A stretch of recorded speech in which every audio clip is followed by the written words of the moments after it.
చెప్పిన వరకు నీవు నాకు ఆహారం అవ్వాలి. వారం రోజుల కిందట దేవతలను కన్నాను. అది నా కోసం ఎదురు చూస్తూ ఉంటుంది. దానికి నేను తప్ప ఇంకెవరు తెలియదు. ఆకలి కోసం ఎదురు చూస్తూ ఉంటుంది. అయితే నాకంటి లేదు పులిరాజా, నేను వెళ్ళి బిడ్డను చూసుకొని కడుపు నిండా పాలు ఇచ్చి ఇరుగు పొరుగు వాళ్ళతో పెద్దలతో ఎలా ఉండాలో నేర్పించి తిరిగి వస్తాను. దయచేసి నాకు ఈ యొక్క అవకాశం ఇవ్వు. నేనేమైనా పిచ్చివాడు అనుకుంటున్నావా? నా గురించి తెలియదా? నేను తలుచుకుంటే ఏం జరుగుతుందో తెలియదా?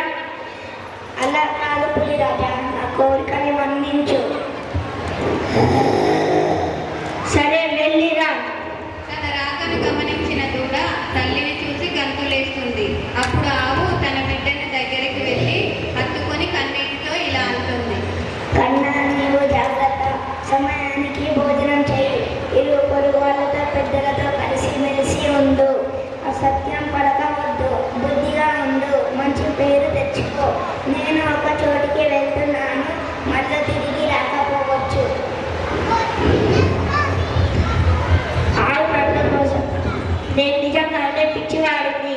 నోటి దాకా వచ్చిన ఆహారాన్ని వదిలేసుకున్నాను. ఆవు నన్ను కోసం చేసి తప్పించుకుంది. మరి నిజంగానే ఆవు వస్తుంది కదా, నేనే పొరపాటు పడ్డాను. ఇది ఎంత నమ్మకమైనది!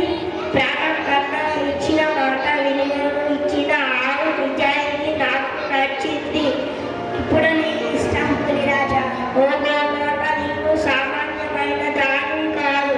ఆడిన మాటకు సత్యానికి కట్టుబడి ఉన్నావు. నిన్ను చంపితే మహాపాపం. నీవు వెళ్ళి నీ నిగదులతో హాయిగా బ్రతుకు.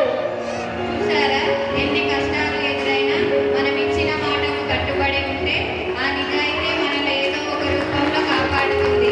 అందుకనే మనం వెళ్ళవేళలా నిజాయితీగా ఉందాం. భారత్ మాతాకి జై! చాలా సూపర్ పర్ఫార్మెన్స్.